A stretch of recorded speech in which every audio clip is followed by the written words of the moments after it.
J'ai des amis vénézuéliens qui vivent à Paris et qui, dans les années 2000, faisaient des allers-retours en fait, entre leur pays et Paris. Et qui revenaient à chaque fois en me racontant ce qui se passait là-bas. Et il se trouve que c'était en complet décalage avec ce que je pouvais lire dans la presse.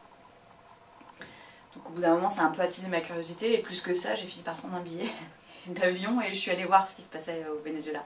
Le premier voyage, je l'ai fait sans... j'avais pas un projet de film particulier, disons, j'y allais par curiosité politique, pour essayer de comprendre ce qui était en jeu. Et c'est à la fin de ce premier voyage, qui date de 2007, que j'ai rencontré dans la rue à Caracas des vendeurs à la sauvette qui vendaient la Constitution et la loi. Et tout de suite, en fait, tout de suite quand je les ai vus, c'était à la fin du voyage, donc j'étais un peu imprégnée de toute cette ambiance politique, etc. Et j'ai compris que j'allais faire un film avec eux et que ça allait me permettre de raconter, en restant avec ces vendeurs de loi, un petit bout de la démocratie participative qui était en action à ce moment-là à Caracas.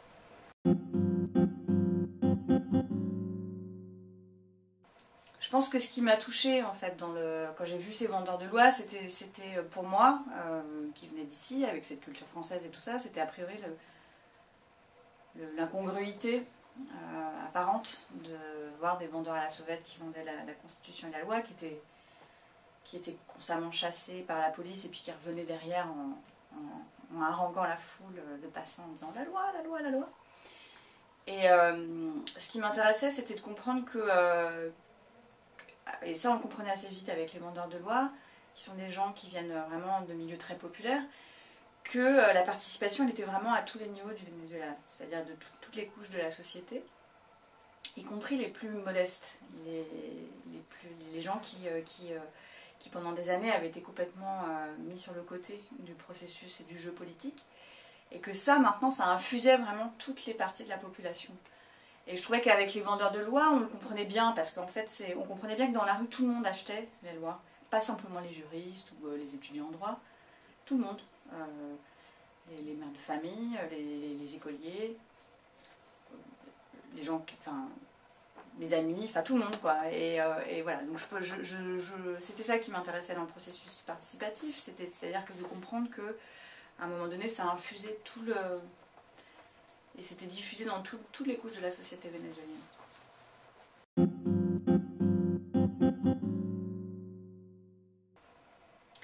En fait, je me suis baladée dans les rues. J'ai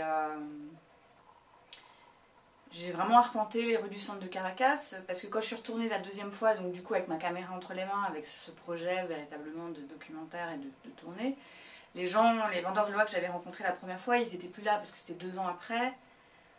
On peut imaginer, les gens qui vendent dans la rue ne sont pas forcément 2 ans après au même endroit, et là voilà, il y a plein de gens qui avaient changé d'endroit, qui n'étaient plus là. Donc c'est vraiment ça, je les ai rencontrés en arpentant les rues de Caracas.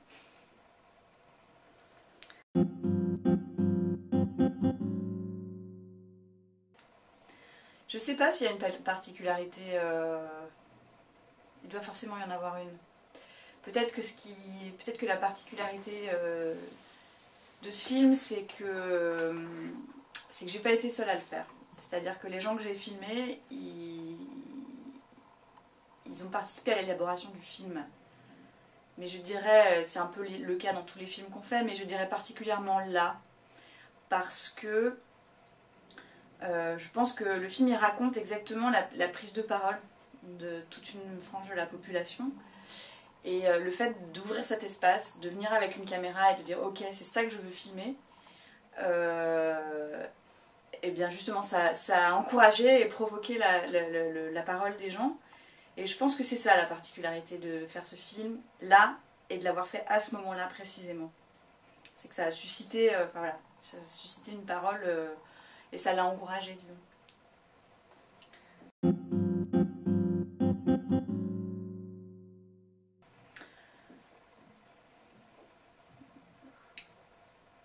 Pour moi, il était évident que j'allais faire ce film sur la politique vénézuélienne depuis le côté des gens qui étaient soutien du processus. et que j'allais pas forcément aller chercher à interviewer les gens qui étaient contre le processus. Pour moi, ça c'était évident tout de suite. Par contre,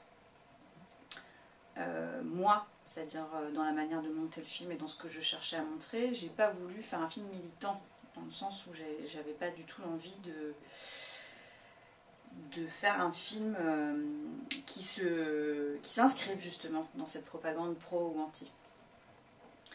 Donc j'ai tenté de travailler un peu sur la contradiction, la nuance qu'il y avait à l'intérieur même de ce camp, on va dire, pas forcément chavistes, parce que les gens qui apparaissent dans le film ne sont pas tous des chavistes, mais des gens qui sont plutôt a priori, qui vont plutôt voter, qui ont voté plutôt pour les gouvernements successifs de Chavez.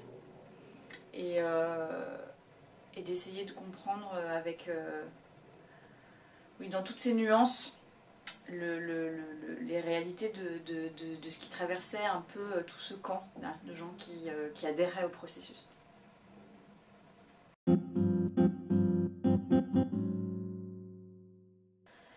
Je pense que c'est ça qui m'a intéressée, c'est de voir, c'est précisément ça, c'est de voir combien les gens étaient attachés à ce processus politique, y compris au moment où ils étaient en train de comprendre qu'il y avait plein de choses qui n'allaient pas, et qu'il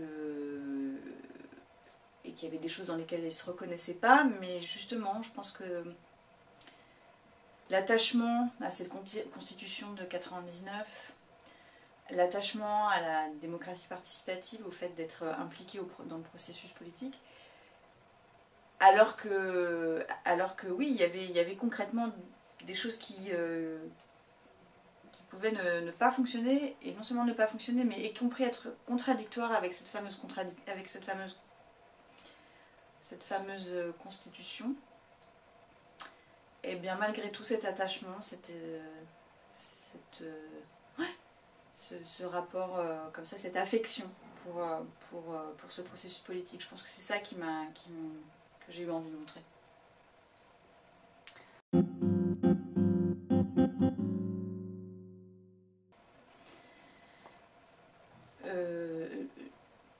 Non, je n'ai pas trouvé le pays tel qu'on le décrivait depuis la France, et d'ailleurs c'est une raison pour laquelle j'y suis allée.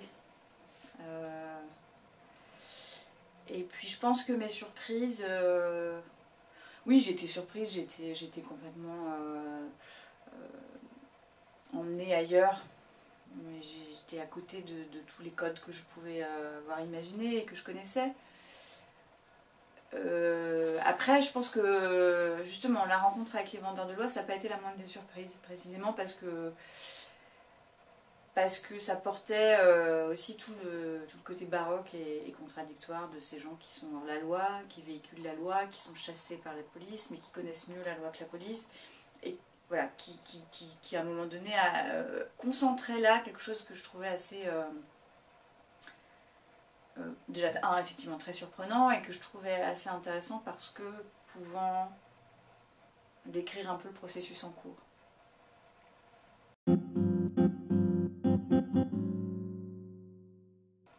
Je l'ai perçu comme quelque chose de compliqué, de complexe, de pas simple, parce que c'est dur, c'est difficile, les choses elles sont en cours, le processus politique est en train de se mettre en place. Mais je pense que l'engagement des gens, l'attachement à ce processus politique sont tout à fait inspirants. Et ouais, je pense que c'est ça que je garderai comme image.